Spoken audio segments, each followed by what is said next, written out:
বাকি পড়ালেখাগুলো একজন মানুষ যদি নাও পড়তো তাহলে দুনিয়ার ভাত মাছ খাদ্য পানীয়র জন্য যথেষ্ট ছিল, এমনি ভোগ করতে পারে। কেউ যদি বাংলা, অঙ্ক, ইংরেজি, পদার্থ, জীববিজ্ঞান এক লাইনও না পড়ে, কেউ যদি একেবারে নামও লিখতে পারে না, অঙ্ক ইংরেজি তো পরের কথা, বাংলাতে তার নামটাও লিখতে জানে না, দস্তখতটাও দিতে পারে না, বরং শুধু টিপসই দেয়। এমন মানুষ আছে না যারা কি দেয়, টিপ দেয়, আর টিপসই দেয়, টিপসই দিতে পারে না। আরেকজনে আঙ্গুল দইরা দেওয়া লাগে, এন দিয়ে দেন, এটা এন দিয়া, তারপরে কোনান দিয়ে টিপ দিব, হেডেও কোথায় বুঝেন না? আর দলিল ওরা দেন না, আঙ্গুল দিয়ে দইরা দেয়, তাহলে টিপসই দেয়। তাহলে এরকম এত মূর্খ যে নামটুকুও দস্তখত করতে জানে না, অথচ ওই লোকটাও দুনিয়া পূর্ণ ভোগ করে। ভাত মাছ চাল ডাল, দালান বিল্ডিং, স্ত্রী সন্তান সংসার, নেতাগিরি মাতব্বরি ফুটাঙ্গিরি সব কিছু মূর্খ বকলম তারাও দুনিয়া করতেছে। মূর্খ কোনো নেতা নাই, সই করতে পারে না এমন কোন নেতা নাই। আমি দেখছি না এমন নেতা আছে, আমার এলাকায় দেখছি কোটি কোটি টাকার মালিক, কোটি কোটি কোটি কোটি কোটি টাকার মালিক বেটা, হেইতে বেটা ফেফার উল্টে দেয়।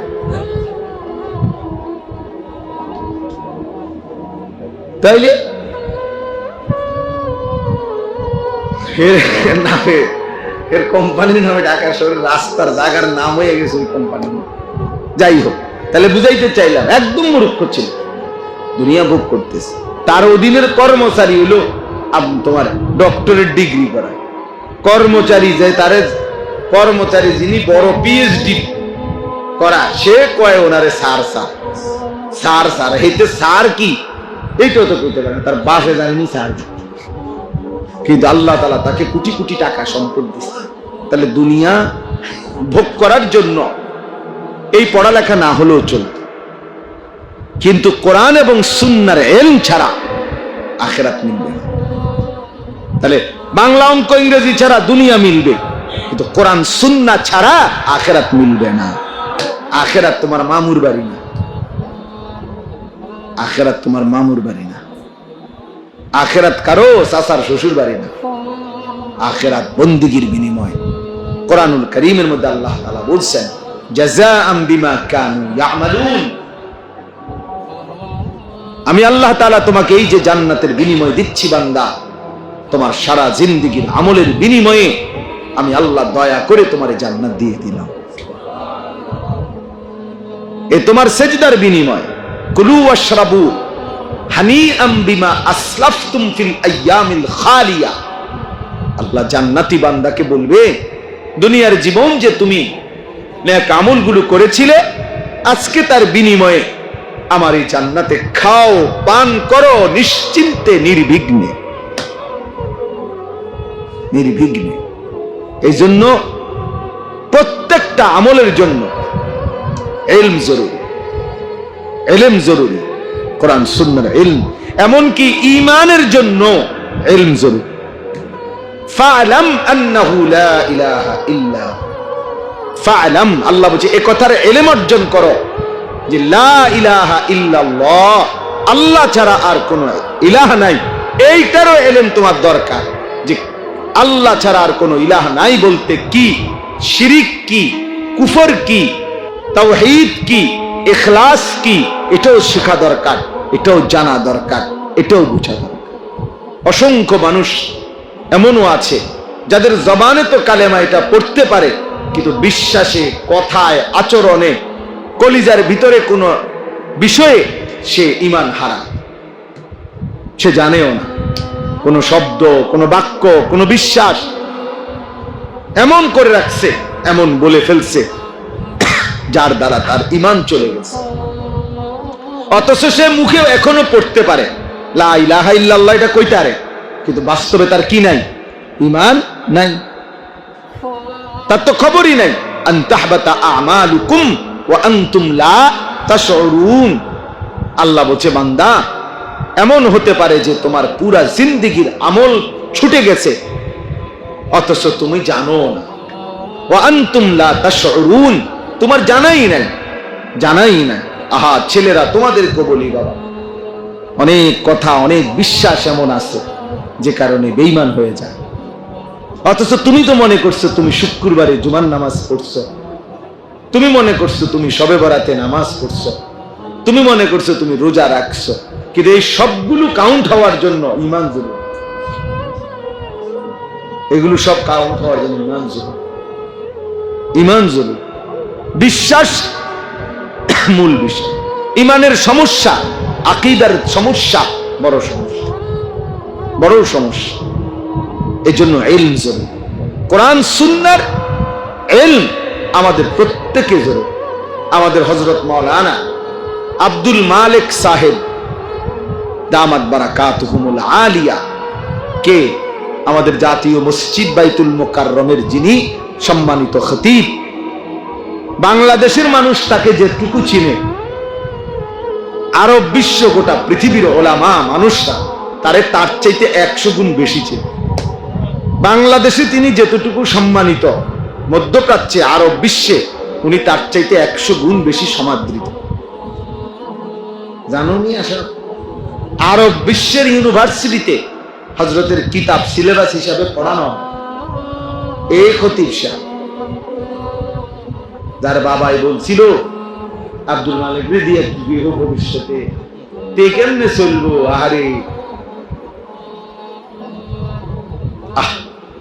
আমাদের কুমিল্লার মনোহরগঞ্জের লাকসামের হুজুরের বাড়ি, আমি গত 6 মাস আগে ওনার বাড়ির সামনে ওয়াজ করে আসছি। ওনাদের বাড়িটা দেখতে গেছি, ছোট্ট একটা বেড়ার ঘর, ভাঙা শোনা। অথচ উনি সারা পৃথিবী বিখ্যাত। আমি এখন মাওলানা ইয়াহিয়ারে বলছি, পুকুরের পানি লড়লে তো ফুগারাই লড়ে, বোঝা যায়। মহাসাগরের নিচে অনেক ঝড় তুফান তোলপার হয়, উর্ফি দিয়া তাকাইলে মনে হয় পানি একদম শান্ত, কিন্তু ভিতরে তুফান চলতেছে। আমাদের বাংলাদেশে তো আমরা অনেকে অনেক বক্তারে মনে করি, এবারে সব বক্তা। সুবহানাল্লাহ, উনি শরীয়ত, উনি মারেফত, উনি তরিকত, উনি রাহনুমায়ে শরীয়ত, পীরানে পীর, দস্তগীর, উনি বৈরবের ফুল, যমুনার ব্রিজ, কাঁটা বালিশ, লোড়া বদনা, সব উনি, সব বক্তা। মানে একজন মানুষের কাছে হয়তো একটু পরিচিত হয়েছে, আল্লাহ করাইছে। এবার যত সাপ সবনের, এইবার সাত ডালাই বক্তা সব যাইতে হবে। এইবার মোটরসাইকেল কিনছে, এটার দোয়া, এটা ওই বক্তা। বক্তা একটা মোটরসাইকেলের দোয়া দিয়ে, যার যত মুশকিল সবকিছু নেই। অথচ আপনার বাস্তবতা হল এমন অসংখ্য আলেমে দ্বীন আছে যাদের ভেতরে সাগর মহাসাগরের ঢেউ চলতেছে, কিন্তু পৃথিবীবাসী টেরও পায় না, পৃথিবীবাসী জানেও না। একটা জিনিস মনে রাখতে হবে, আল্লাহ তাআলার দুইটা সিফাত, আয-যাহির আল বাতিন। আয-যাহির মানে যিনি প্রকাশকারী, আল বাতিন মানে যিনি গোপন করে রাখেন, আবৃতকারী। তো আল্লাহ তাআলার সিফাতগুলো আল্লাহ বান্দার উপরে তার বহিঃপ্রকাশ করে। যেমন আল্লাহ গফুর, তো আল্লাহ বান্দার উপরে তার মাগফিরাতটা কি করে? বহিঃপ্রকাশ করে, মানে মাফ করে দেয়। আল্লাহ তাআলা আজিজ, শক্তিশালী, তো আল্লাহ তাআলা তার সৃষ্টির উপরে তার শক্তিটাকে কি করে? বহিঃপ্রকাশ। কথাটা বুঝছেন কিনা? তুমি বুঝো কমপক্ষে বেটা ইলিয়াস। তো আল্লাহ তাআলা তার নামের সিফাত তার সৃষ্টির উপরে কি করে? বহিঃপ্রকাশ করে। ঠিক আল্লাহর দুইটা নাম, আয-যাহির যিনি প্রকাশ করেন, আল বাতিন যিনি গোপন রাখেন, আবৃতকারী। তো আল্লাহ তাআলাও তার বান্দাদের মধ্য থেকে এই দুই নামের আলোকে কাউকে তিনি প্রকাশ করেন, কাউকে তিনি গোপন রাখেন।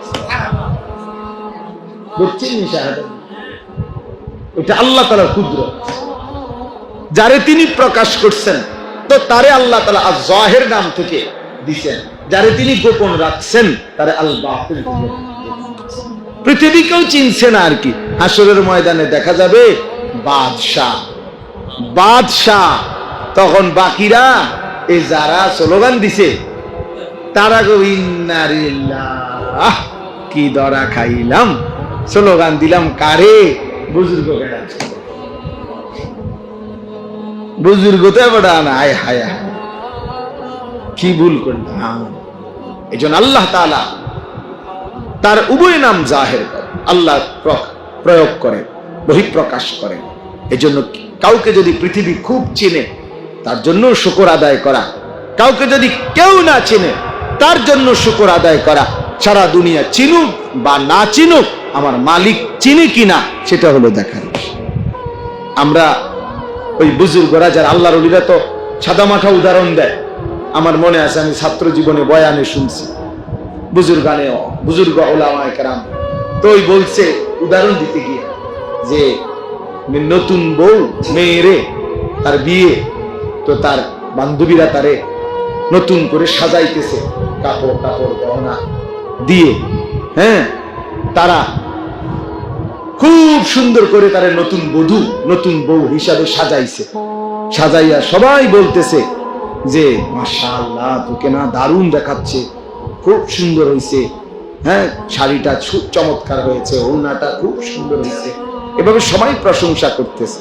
কিন্তু ওই মেয়ে কাঁদতেছে। তো সব বান্ধবীরা বলতেছে যে এত সুন্দর সাজে তোকে আমরা সাজাইলাম, তো তারপরও তো কাঁদতেছো কেন? আমরা সবার কাছে এত সুন্দর লাগতেছে, আমরা সবাই বলতেছি। এই তখন ওই কন্যা নববধূ মেয়েটা তখন বলছে, বান্ধবীরা তোমরা সবাই সুন্দর লাগছে এটা বললে কি লাভ হবে? যার জন্য আমারে সাজাইছো সে যদি আমাকে সুন্দর না বলে, সে আমাকে সুন্দর বলবে কিনা, তার কাছে পছন্দ হবে কিনা, এটা না মূল দেখার বিষয়। তাইলে গোটা পৃথিবীবাসী তো আমারে নিয়ে লাফালাফি করছে, তোমারে নিয়ে লাফালাফি করছে, হ্যাঁ, কিন্তু আরশে আজিমের মালিক তিনি পছন্দ করলেন কিনা এটা না দেখার বিষয়, এটা না দেখার বিষয়। মানুষ তো হইছে 50,000, কিন্তু আরশে আজিমের কি খবর? মানুষ তো হইছে 5 লাখ, বুঝলাম, কিন্তু আসমানে কি হইছে সেটা না দেখার বিষয়। আল্লাহ তাআলার কাছে গ্রহণযোগ্য হয়েছে কিনা সেটাও তো দেখার বিষয়। তাহলে আজকে আমি এই সবকের কারণে এই কথাটা বললাম।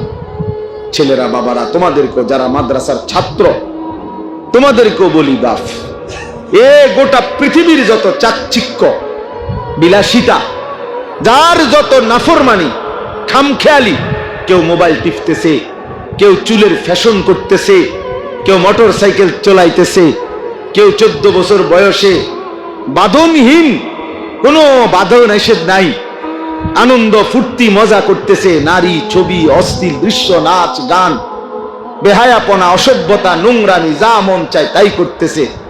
তোমরা তালেবে ইলম এই আস্ফালন, এই নাফরমানদের এই নড়াচড়া দেখা ভুল কইরো না, বোকামি কইরো না, বরং তুমি আফসুস কইরো না যে আরে আমি যদি এমন স্বাধীনতা পাইতাম তাইলে আমিও তো একটু মজা করতে পারতাম। মাদ্রাসার কারণে, আল্লাহর কোরআন পড়ার কারণে আমি তো আর এগুলা পারছি না। না বন্ধু, এটা মনে রাখতে হবে, এই বাইরের এই লাফালাফি ফালাফালি গুনার এই আবরণ, এরা মূলত প্রত্যেকেই অভিশপ্ত। তুমি আল্লাহর কোরআন নিয়ে আছো, তুমি কেবল মালিকের কাছে দামি, তুমি মালিকের কাছে দামি। ওরে অভিশপ্ততার কারণে, আল্লাহ তাআলার নারাজির কারণে ওদের দ্বারা এই নাফরমানি হচ্ছে, আর আল্লাহ তাআলার পছন্দের কারণে তোমার হাতে আল্লাহর কোরআন উঠছে, আল্লাহর কোরআন উঠছে। হ্যাঁ হ্যাঁ, এই এখনো আজকেও মাগরিবের নামাজ পড়ছি যেই জায়গায়, মাগরিব, হ্যাঁ মাগরিবের নামাজ পড়ছি যেখানে, তো নামাজের সালাম ফিরাইয়া আবার নামাজ পড়ছি। এখন সালাম ফিরাইয়া আবার পড়ছি সিরাতাল মুস্তাকিম, এক আছে ইহদিনা সিরাতাল মুস্তাকিম, তার বাড়ির মুস্তাকিমের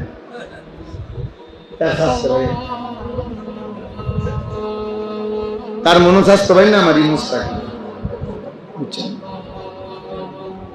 আফসোসের পরে আবার সালাম ফিরাই আমার আবার নিয়ে বেঙ্গালাইছে আমি কিটা করো কাতারে মাসে দিয়ে তুমি বিড়ি দাও, বুঝছেন না? কই যাবো? আবার নামাজ সাথীদেরকে বলছি আবার পড়েন নামাজ। হ্যাঁ বেটা, আল্লাহ তাআলার কোরআন কালামে এটুকু শুদ্ধ করতে পারে না ওই জীবন কি পরিমাণ অভিশপ্ত জীবন, যাকে আল্লাহ তাআলা জবান দিয়েছেন, যিনি দিলেন জবান, যার জিহ্বা, যার চোখ, যার নাক, যার কান, আহা, তার নামটাই সুন্দর করতে পারে না, তার কথাটাই পড়তে পারে না, সেই মালিকের চিঠি আল্লাহর কোরআন, হ্যাঁ, সেই রাসূলের চিঠি হাদিস, এটাই যে পড়তে পারে না, সে আর জীবনে কি বললো এই জিহ্বা দিয়ে? একটা মজার কথা শোনো, আমার কাছে একটা উর্দু সরা আছে, তাকরীরে বুখারী, আমরা ছাত্র জীবনে পড়ছি। শেখুল হাদিস হযরত মাওলানা জাকারিয়া রাহমাতুল্লাহি আলাইহি, এই উনাকে, যার নাম আমি একটু আগে বললাম, উনারে একবার প্রশ্ন করছে যে হযরত রাসূলুল্লাহ সাল্লাল্লাহু আলাইহি ওয়াসাল্লামের এক একটা হাদিস কতবার পড়া উচিত, কতবার পড়া উচিত?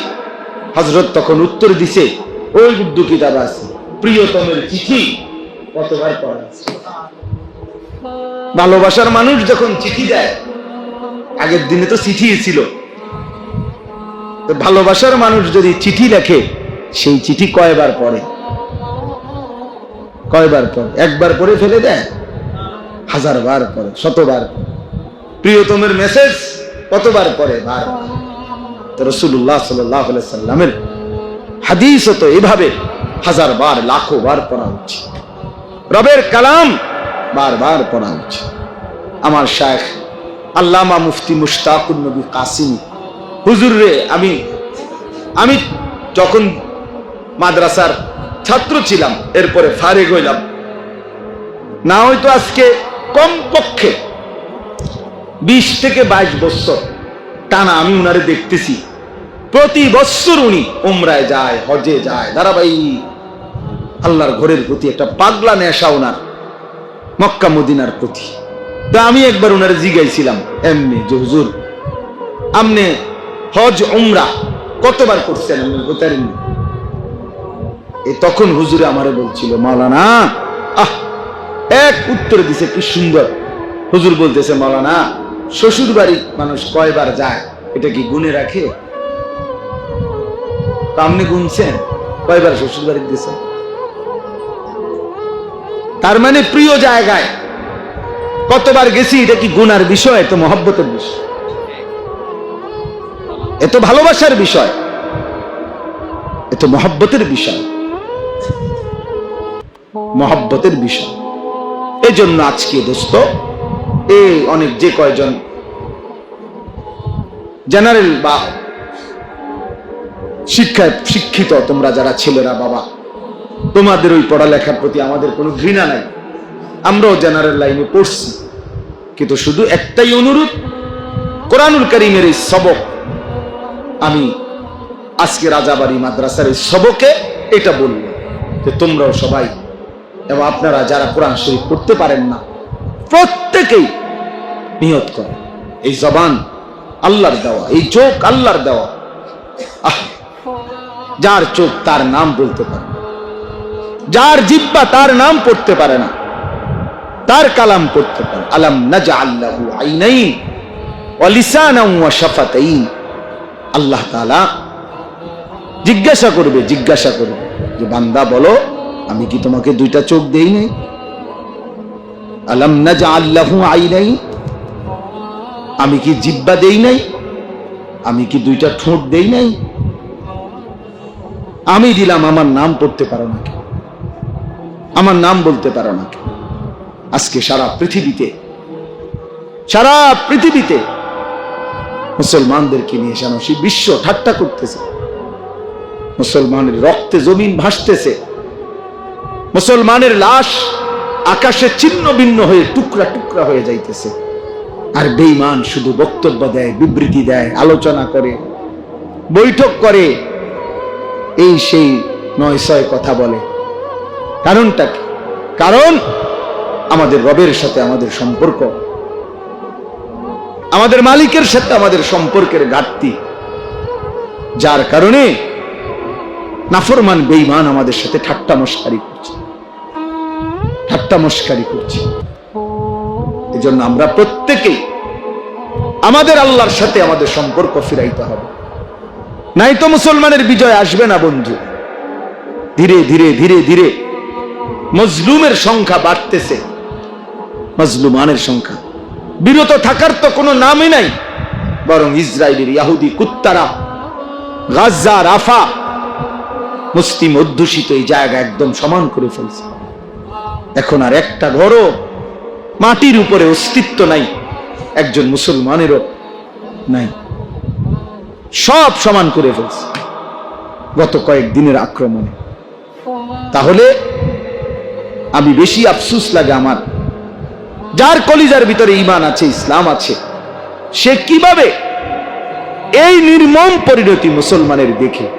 ওই দিন পত্রিকায় ছবি দিছে, দেখো যে 6 বছরের একটা বাচ্চা মেয়ে, আমি নিজে দেখছি ছবিটা, বাচ্চাটা সাক্ষাৎকার দিতেছে, বলতেছে সাংবাদিকের কাছে, 6 বছর বয়স, বলতেছে আমি অন্যদের সাথে খেলতেছিলাম, হঠাৎ করে বোমা পড়ছে, বোমার আঘাতে আমি বেহুশ হয়ে গেছি, যখন আমার হুঁশ ফিরে আসছে, ও বাচ্চা মেয়ে বলতেছে আমি দেখি তাকায় আমার হাতটা নাই, আমার ডান হাতটা আমার থেকে বিচ্ছিন্ন, আমার হাত কোথায় উড়ে গেছে আমি জানি না।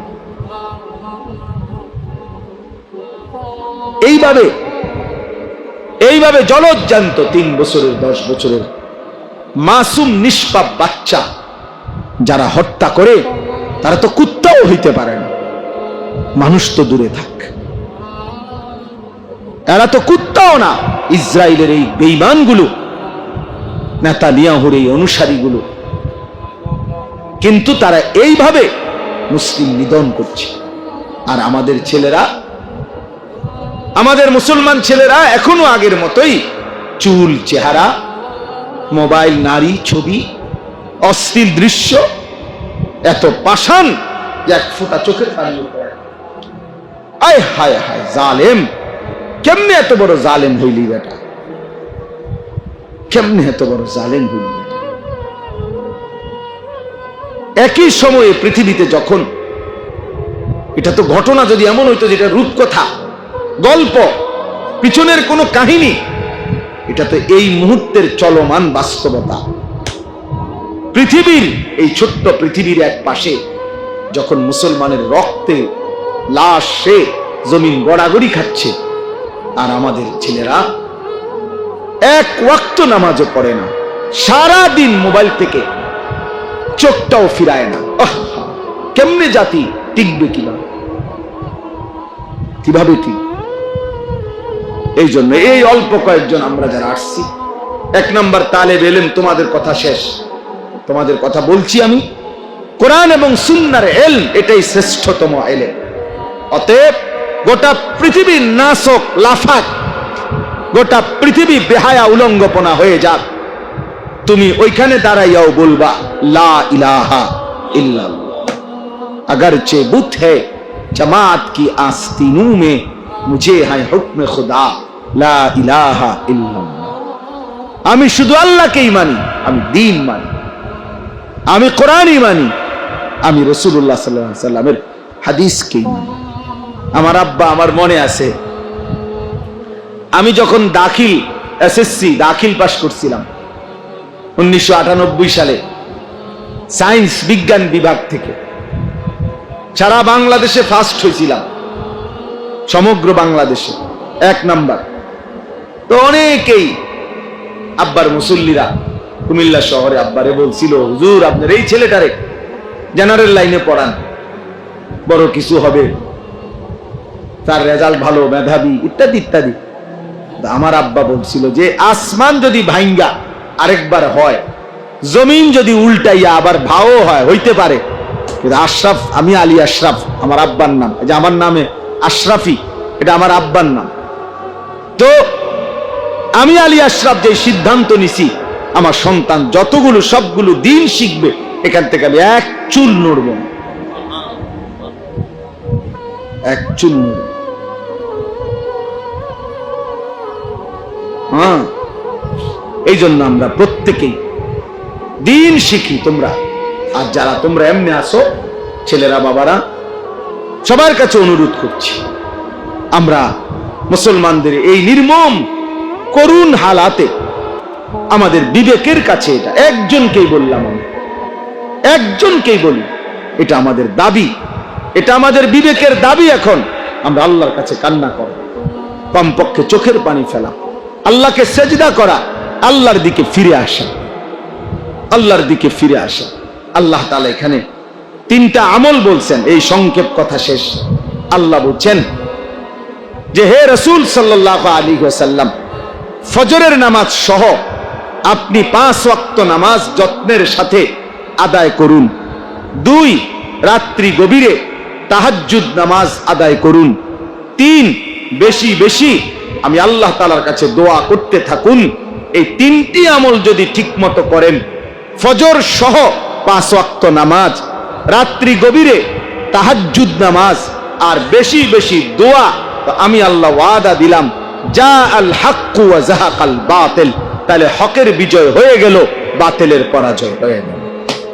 অর্থাৎ এমন মুমিনদের হাতে আমি আল্লাহ তাআলা বিজয় তুলে দেব, বাতিলের পরাজয় দিয়ে দেব। তাহলে আল্লাহ তাআলা আমাদের বিজয়ের জন্য, সফলতার জন্য, আমাদের কামিয়াবির জন্য নামাজকে মাধ্যম বানাইছেন, তাহাজ্জুদকে মাধ্যম বানাইছেন, দোয়াকে মাধ্যম বানাইছেন। আমরা যদি 5 ওয়াক্ত নামাজ ছেড়ে দেই, আমরা যদি আল্লাহর কাছে ডাকা ছেড়ে দেই, চোখের পানি ফেলা বন্ধ করে দেই, আমাদের বিজয় কোত্থেকে আসবে বলো ভাইয়া?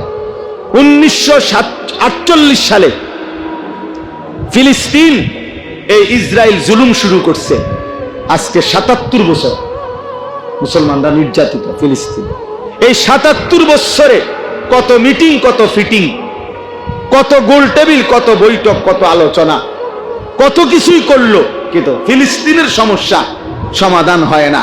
কারণ কলিজার ভিতরে বেঈমানদের যেহেতু সিদ্ধান্ত এই সমস্যার সমাধান করবে না, এজন্য মৌখিক কোনো কথা দিয়ে আর কি হয় না, সমাধান হয় না। তুমি যেহেতু ঘুমে সজাগ, এমনি চোখ বন্ধ করে রাখছো, তো তোমার উড়েবো কেমন? তুমি ঘুমে থাকলে না সজাগ করা যাইতো, তুমি তো ঘুমে না, তুমি তো সজাগই। তুমি ইচ্ছা করে না চোখ বন্ধ করে রাখছো, এই জন্য না তোমার যতই ডাকে তুমি চোখ খোলো না। অথচ যদি বাস্তবিক ঘুমে থাকতে, তাইলে তো জাগানো যায়। আমাদের ওদের হালাত আছে, ওরা তো ইচ্ছা করে সিদ্ধান্ত নিয়ে রাখছে মুসলমানকে নিশ্চিহ্ন করে দিবে। এই জন্য মৌখিক কোনো বিবৃতি দিয়ে এগুলার সমাধান হবে না। আমাদের আল্লাহর সাথে সম্পর্ক, আমাদের জিহাদ ফি সাবিলিল্লাহ, আমাদের রক্ত, আমাদের জীবন বিলিয়ে দেওয়া, শাহাদাতের খুন, এর মাধ্যমে ইনশাআল্লাহ বিজয়ের পতাকা উড়বে, ইনশাআল্লাহ অবশ্যই উড়বে, কোনো সন্দেহ নেই। আমি এই মাত্র মাওলানা ইয়াহিয়াকে বলছি, ইয়াহিয়া মনে রাখবা, যদি কোনোদিন শুনো ফিলিস্তিনে আর একজন মানুষও মুসলমান বাইচা নাই, একজনও নাই, তারপরও খোদার কসম এ কথা যে এরপরও বলতে হবে বিজয় মুসলমানের হবে। বলে কেমনে না, কেমনে এই ব্যাখ্যা আল্লাহ আমাদেরকে দিতে হবে, এটা আল্লাহ বাধ্য না, বরং আল্লাহ তাআলা দেখাবে বিজয় কেমনে। আমাদের বছর শুরু এখন কওমি মাদ্রাসা, এটার একটা কারণ এটা। অর্থাৎ রমজান মাসে যেন আলাদা পড়ালেখা, কোনো চাপ না থাকে, শুধু আল্লাহর ইবাদত, শুধু একাকিত্বে নিজের ব্যক্তিগত ইনফেরাদি ইবাদত। কিতাবের মধ্যে স্পষ্ট আছে, ইমাম মালিক রাহমাতুল্লাহ আলাইহি, বিশ্ববিখ্যাত ইমাম, মুজতাহিদ, 4 মাযহাবের একজন ইমাম, মসজিদে নববীর ইমাম, মদিনার ইমাম, ইমাম মালিক রাহমাতুল্লাহ আলাইহি জগৎ বিখ্যাত মুফতি, মুহাদ্দিস, ফকিহ ছিলেন। সারা পৃথিবী থেকে মানুষ ওনার কাছে দ্বীন শিখতে আসতো, সারা পৃথিবীর মানুষ। ওনাদের ছাত্র ছিল সারা বিশ্বব্যাপী ছাত্র। সারা পৃথিবীর মুসলিম অঞ্চল থেকে তালেবে ইলমরা মদিনায় আসতো ওনার কাছে পড়তে।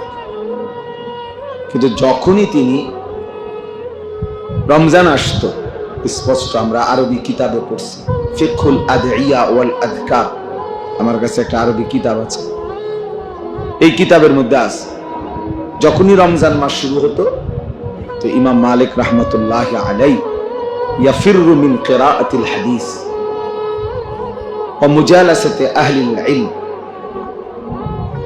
ইমাম মালিক রাহমাতুল্লাহি আলাইহি তখন হাদিসের যে দর্স ছাত্রদেরকে যে পড়ানো সেটার থেকে ফিরে আসতেন, অর্থাৎ বন্ধ করে দিতেন। এমনকি আহলে ইলম ওলামায়ে কেরামের সাথেও বসা, বিশেষ কোনো সবার সাথে কাজ করা, আলেমদের কাজ মজলিস, এইটাও তিনি ত্যাগ করতেন এবং বলতেন ওয়া আকবালা ইলা তিলাওয়াতিল কোরআন মিনাল মাসহাফ, এবং তিনি সরাসরি কোরআনুল কারীমের এরকম কপি নিয়ে সরাসরি কোরআনুল কারীমের তেলাওয়াতে মশগুল হয়ে যেত। মানে বুঝাচ্ছেন যে রমজান মানে ভিন্ন কিছু, রমজান মানে ভিন্ন কিছু। রমজান হলো ইনফেরাদি আমল, মানে ব্যক্তিগত আমলের শ্রেষ্ঠতম মাস। আমাকে ঘটন, আমার নিজের জীবন, নিজের আখেরাত, নিজের কবর, নিজের পরকাল, নিজের মৃত্যু পরবর্তী জিন্দিগি সাজাইবার সবচেয়ে মোক্ষম সুযোগ, শ্রেষ্ঠতম মৌসুম রমজান, রমজান মাস। আমাদের এই ভারতীয় উপমহাদেশে একজন শ্রেষ্ঠতম বুজুর্গ মুহাদ্দিস আলেম দ্বীন ছিলেন, সারা পৃথিবী যাকে সম্মান করে, চিনে জানে, সারা পৃথিবী বিখ্যাত আলেম যিনি, শেখুল হাদিস হযরত মাওলানা জাকারিয়া রাহমাতুল্লাহি আলাইহি, ফাজাইলে আমালের যিনি লেখক, দাওয়াত ও তাবলীগের সাথীরা যে কিতাব তালিম করে ওইটা যিনি লিখছেন, উনি এই একটা কিতাব না, এই পৃথিবীতে সিহাসিত্তা বুখারী, মুসলিম, তিরমিজি, নাসাই, ইবনে মাজাহ, আবু দাউদ, মুয়াত্তা মালিক, হাদিসের বড় বড় কিতাবের ব্যাখ্যা গ্রন্থ লিখবার ক্ষেত্রে সবচেয়ে বেশি অবদান যাদের, তার মধ্যে উনি একজন।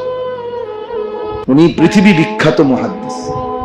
ওনার লিখিত আরবি ব্যাখ্যা গ্রন্থ আমি আমার এই চোখে মক্কা শরীফ, আল্লাহর ঘর যেখানে মসজিদে হারাম, মসজিদে হারামের 3 তলায় মসজিদে হারামের লাইব্রেরি আছে, বিশাল লাইব্রেরি। আমরা হজ উমরায় গেলে ওখানে কিতাব মোতালা করি, ওইখানে ওই আরব দেশের আল্লাহর ঘরের মসজিদে হারামের লাইব্রেরির মাকতাবার মধ্যে আমি নিজে মুয়াত্তা মালিকের যে শরহ আউজাজুল মাসালিক জাকারিয়া রাহমাতুল্লাহর লিখিত কিতাব ওখানে আছে। অনেকে মনে করে যে ফাজাইলে আমাল লিখছে যে আলগা কিছু পণ্ডিত আছে ফালতু, ওইগুলো বলে যে এখানে মধ্যে জাল হাদিসে ভরা, ভুল ভ্রান্তিতে ভরা। বেওকুফ, আগে তো মন্তব্য করার আগে জানা উচিত সেটা লিখছে লিখছে তা আঙ্গালের সুদ কাঙ্গালে লিখছেন। লিখছেন যিনি, তিনি জগৎ বিখ্যাত মুহাদ্দিস, ছোটখাটো মুহাদ্দিস। 60 বছর যিনি, ওই ছেলেরা ওই মোবাইল গুলো নামো নামো নামো, হাতের মোবাইল গুলো নামো, এমনি শোনো, মোবাইল আড়াইবা না, হাতে ধরে, একদম নিষেধ, নাইলে উঠাই দেবো কিন্তু আমি। তো 60 বছর তিনি একটানা শুধু আল্লাহ রাসূল সাল্লাল্লাহু আলাইহি সাল্লামের হাদিস পড়াইছেন। 60 বছর মসজিদে নববীতে কমপক্ষে 11 বছর যিনি মসজিদে নববীতে রাসূলুল্লাহ সাল্লাল্লাহু আলাইহি সাল্লামের রওজায়ে আতহারের কাছে হাদিস পড়াইছেন। মদিনায় যিনি মদফুন, যিনি ইন্তেকাল করেছেন মদিনা, তিনি জাকারিয়া রাহমাতুল্লাহ। যাই হোক, এই জন্য বললাম উনি জগৎ বিখ্যাত মুহাদ্দিস তিনি। তো এই এত বড় মানুষ, সারা পৃথিবী ব্যাপী ওনার ছাত্র ভক্ত মুরিদ ছিল। আফ্রিকা অঞ্চলে এখনো সবচেয়ে বেশি মুরিদ আফ্রিকা মহাদেশে শেখুল হাদিস মাওলানা জাকারিয়া রহমতুল্লাহ আলাইহি। সবচেয়ে বেশি খেদমত আফ্রিকা মহাদেশে যে সমস্ত বুজুর্গরা করে, তার মধ্যে জাকারিয়া রহমতুল্লাহর খলিফা যারা খোলাফা, ওনারাই সবচেয়ে বেশি আফ্রিকায় খেদমত করে এখনো।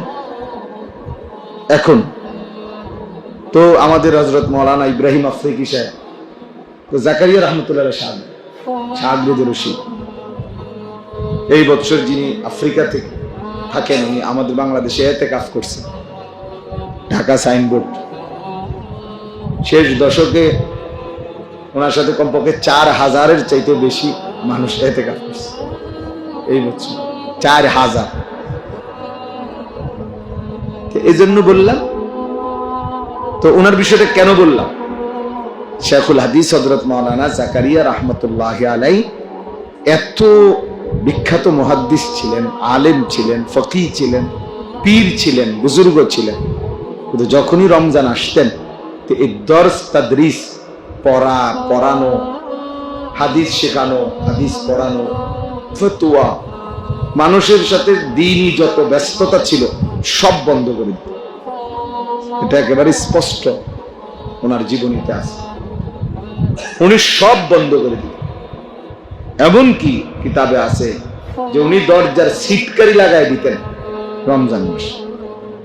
শুধু নামাজে যাইতেন, জামাতের থেকে এসে আবার তেলাওয়াত, জিকির, ওজিফা, ব্যক্তিগত ইবাদতে আমলের মধ্যে 24 ঘন্টা লেগে থাকত রমজান মাস। এজন্য হিন্দুস্তানে সাহারানপুর এলাকায়, অর্থাৎ যেখানে উনি থাকতেন, মাজাহিরুল উলুম সাহারানপুর মাদ্রাসা জাকারিয়া রহমতুল্লাহ আলাইহি, তো ওই সাহারানপুরে রেল স্টেশনে, ইন্ডিয়ায় সবচেয়ে বেশি চলাচল করতে হয় রেল স্টেশন, রেলগাড়িতে। ইন্ডিয়ায় চলাচল বেশি করে মানুষ রেল লাইন, আমাদের এই লোকাল বাসের চাইতেও বেশি হলো কি ট্রেন বেশি হতো। তো সাহারানপুর স্টেশনে তখনকার যুগে রেল স্টেশনে সারা পৃথিবী থেকে মানুষ ওনার সাথে দেখা করার জন্য আসতো জাকারিয়া রহমতুল্লাহর কাছে, ওনার ভক্তরা, মুরিদরা, ছাত্ররা। কিন্তু যখনই রমজান মাস আসতো, তো রেল স্টেশনের যারা কুলি, তারাও তো বুঝতো যে এই রেল স্টেশনে যারাই একটু দিনদার শ্রেণী নামতো, ওরা বুঝতো যে ওনারা জাকারিয়া রহমতুল্লাহর কাছে যাইতেছে, তারা জানতো এটা। কিন্তু রমজান মাস আসলেই তো এই কুলিরা যখন কেউ দেখতো এরকম কোন দিনদার লোক রেল স্টেশনে আইয়া নামছে, তো জিজ্ঞাসা করতো, আপনি কই যাবেন? বললো যে জাকারিয়া রহমতুল্লাহর সাক্ষাতে যাচ্ছি। তো কুলি বলতো, ইন্না লিল্লাহ, আপনি জানেন না শায়েখের এখন রমজান মাস? মানে কুলিরাও জানতো যে এই রমজান মাসে শায়েখ কারো সাথে কি করে না, দেখা যায়। তো হেরাও আফসোস করতো যে আহা, শায়েখের তো এখন রমজান মাস, শায়েখের এখন রমজান মাস। আমরা যেরকম কই যে আমনে তো সিজন, কাপড় ব্যবসায়ী করে রমজান মাসে কয় না যে আরে তোমার তো এখন কি বাম্পার, তোমার তো এখন ব্যবসার বাম্পার, এরকম। তার মানে শায়েখের এখন রমজান মাস। তো আমি ওই সবকের কারণে এই কথাটা বললাম, মানে কেন তোমরা অনেক ছেলেরাও আছো, তোমাদের ওইটা বোঝা উচিত।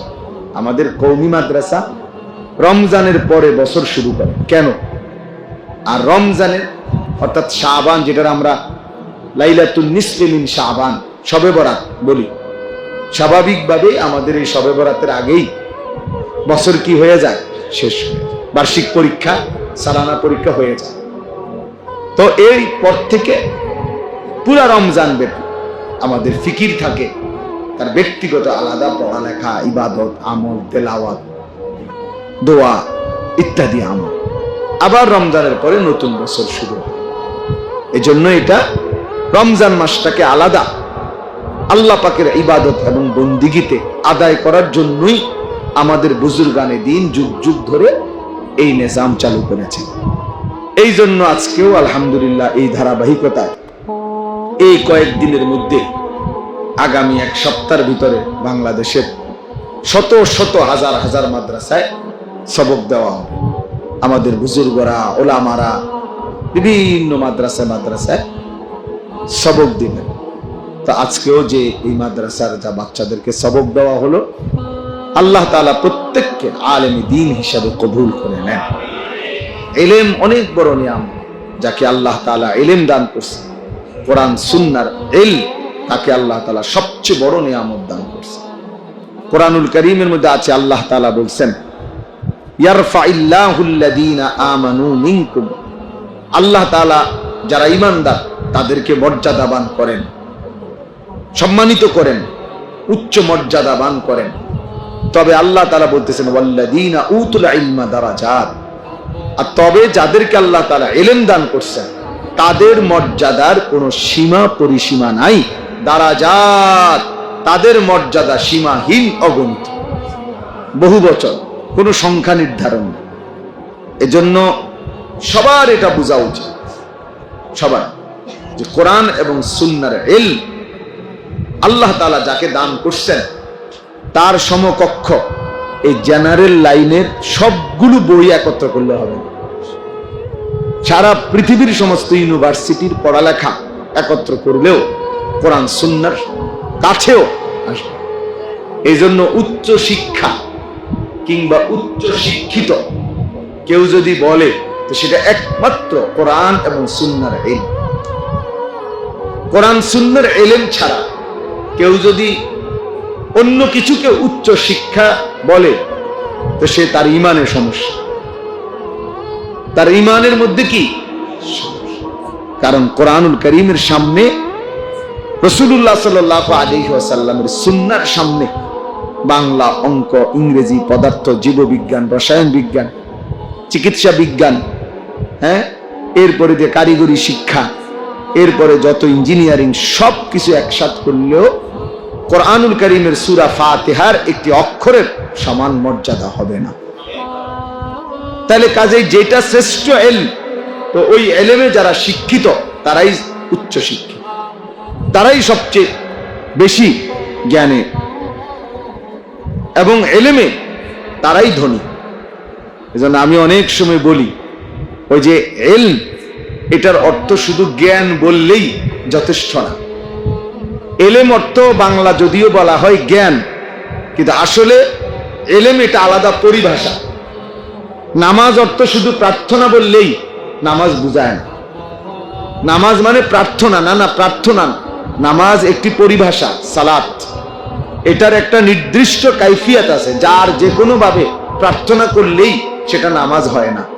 শরীয়তে এর একটি নির্ধারিত রূপরেখা আছে, শরীয়তের মধ্যে এটার একটা দিক নির্দেশনা আছে, কোনটা কিভাবে করলে এটারে নামাজ বলে, এটার একটা শুরু শেষ আছে। তো ঠিক যেই কোনো জ্ঞানকে ইলম বলে না। ইলম কাকে বলে শরীয়তে এটার একটা নির্ধারিত আছে। একমাত্র কোরআনের জ্ঞান যেটা, রাসূলুল্লাহ সাল্লাল্লাহু আলাইহি সাল্লামের সুন্নাহর জ্ঞান যেটা, এটাই একমাত্র ইলম, এটাই ইলম। আর এমনি জ্ঞান যে কোনোটাকে বলতে পারেন, কিন্তু ইলম সবটাকে বলা যাবে। এই জন্য বিদ্যা অর্জন করা প্রত্যেক মুসলমানের উপর ফরজ। আল হাদিস এই কথা লেখা স্কুলের ওয়ালে লিখলে হইতো না, স্কুলের ওয়ালে না, এটা অনেক স্কুলের ওয়ালে লিখে রাখে। বিদ্যা অর্জন করা প্রত্যেক মুসলমানের উপরে ফরজ। আল হাদিস মানে কি বুঝাইতে চাইছে? বুঝাইতে চাইছে এই স্কুলের ভিতরে যত পড়ালেখা হয় সবগুলো অর্জন করা প্রত্যেক মুসলমানের উপরে ফরজ। না না, জি না, এটা ফরজ না, এটা সবার উপরে ফরজ না।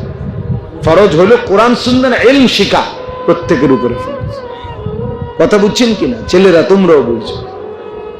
ইসলাম যেই জ্ঞানকে উৎসাহিত করেছে সে জ্ঞান আল্লাহ তাআলার নামের মাধ্যমে যে জ্ঞান। ইকরা বিসমি রাব্বিক, প্রথম দিন আল্লাহ বলে দিয়েছেন পড়বেন, পড়েন বন্ধু, তবে রবের নামে। বিসমি রাব্বিকা, আপনার রবের নামে। যেন আল্লাহর নামে যেই পড়া হয় না, মালিকের নামে যেই পড়া না, সে পড়া মূলত কোনো পড়াই না। এজন্য জিব্রাইল আলাইহিস সালাম প্রথম দুইবার নবী সাল্লাল্লাহু আলাইহি সাল্লামকে শুধু ইকরা বলছে, পড়েন। এটার অনেক ব্যাখ্যা আছে, এর মধ্যে এটা একটা ব্যাখ্যা যে নবীজি সাল্লাল্লাহু আলাইহি সাল্লাম প্রথম এই যতবারই জিব্রাইল বলছে পড়ুন, উনি বলছে না, মা আনা বিকারি, আমি পড়বো না, পড়তে চাচ্ছিলেন না। কিন্তু যখনই জিব্রাইল আলাইহিস সালাম বলছে ইকরা বিসমি রাব্বিক, এইবার নবীজি পড়া শুরু করে দিয়েছে। যেন নবীজি বলতেছে, তো জিব্রাইল আমি তো এইটার অপেক্ষায় ছিলাম যে রবের নামে পড়বেন, এটা কইলে না পড়তাম বেটা, তুমি কি কও হুদা পড়েন, হুদা পড়তাম কি? এটা একটা তাওজি, আরো আছে বাকি, এটাও একটা কি তাওজি। যখন বলছে রবের নামে, আল্লাহর নামে পড়ুন, তো নবী সাল্লাল্লাহু আলাইহি সাল্লাম আর থামে নাই। সেই যে তিনি পড়া শুরু করছে, তো 23 বছর পড়েই গেছে, 30 পারা কোরআন পড়ে গেছে যেদিন রবের নামে পড়া শুরু। এজন্য মুসলমান হিসাবে ওই মানুষের জীবন ব্যর্থ জীবন যে আল্লাহর কোরআন পড়তে পারে না। মুসলমান হিসাবে ওই জীবন ব্যর্থ জীবন যে রাসূলুল্লাহ সাল্লাল্লাহু আলাইহি সাল্লামের সুন্নাহ পড়তে জানে না।